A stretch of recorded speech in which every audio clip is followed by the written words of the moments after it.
voina chuan guitar lesson thar kan zir ho lenga voina kan zir ho le tu chu Israel al biagreman soisel bovi tilha sakha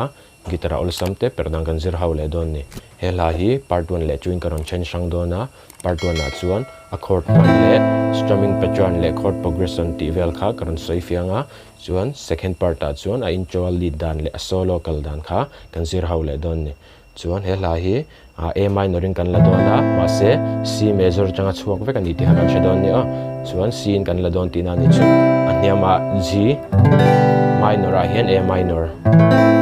D minor chuan E hi kan mang tel bokang chuan hela hi an original chord ta chuan in kepo hi first fret a an vua chuan tiang kan met thei che tikhan an standard key ni chi ani chu an ma ni hla sakna key nen khan in mil don chi ni chu kepo first fret a kan vua khan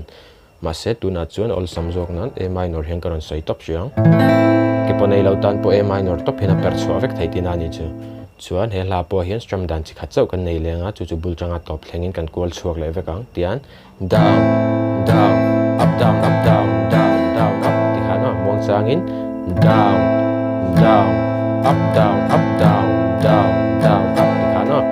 atopa down up zo khanin a bul chang bokin kan kual le halang down down up down up down down down up down down up down up down down down up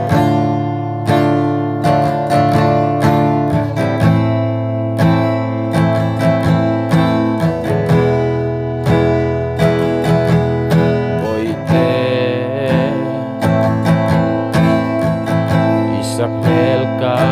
ton dian ka khatia strum so khani mai a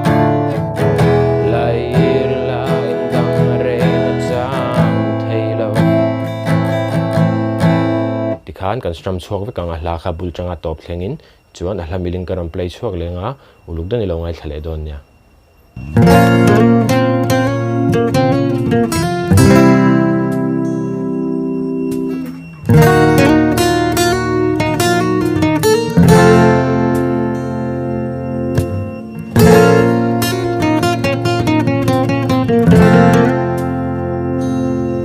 Boy